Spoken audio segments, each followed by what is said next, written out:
next story I want to share with you is around getting on the property ladder.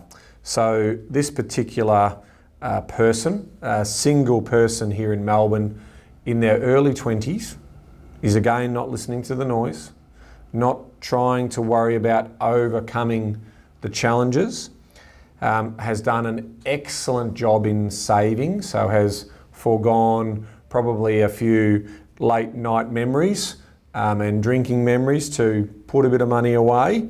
And they did a plan through Joel, so a property investment plan through Joel. They've done their lending through Thomas here in the team in Melbourne, and Nicole Slade was their buyer's agent. And we pivoted a little bit on this brief.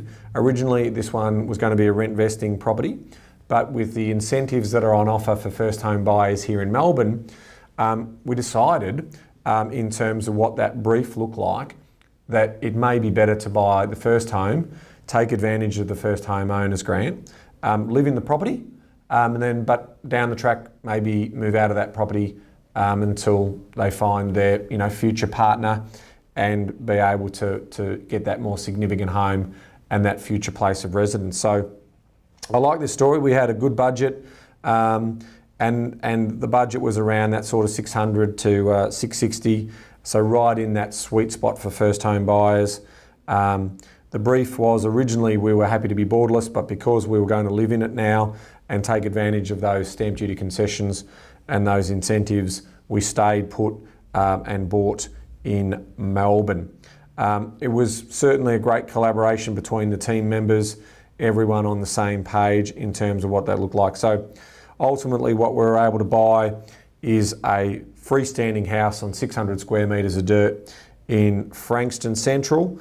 What can I say about this one? One of the best pockets of that area, really a quality buy, because of the opportunity to rent it out. So it was already had tenants in place, it was rented.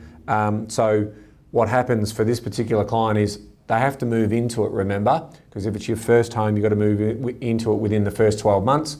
But this is rented out until April.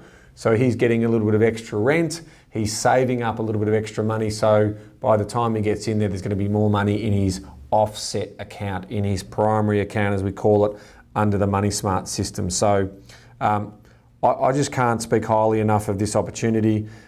He ended up only paying $8,000 in stamp duty instead of what he would have paid $25,000 as an investor.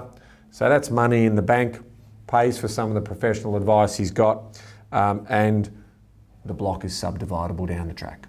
So there's real value add here in terms of being able to equity harvest. And that second property in his plan could actually be on the block of land that he already owns. And if you think about then how much that's going to be yielding, that's going to be well and truly positive cash flow, some good depreciation that he's going to be able to enjoy. So he's adding value to be able to enjoy that. So terrific result for Nicole and for our first home buyer here in Melbourne. Another great story that I was very, very happy to tell.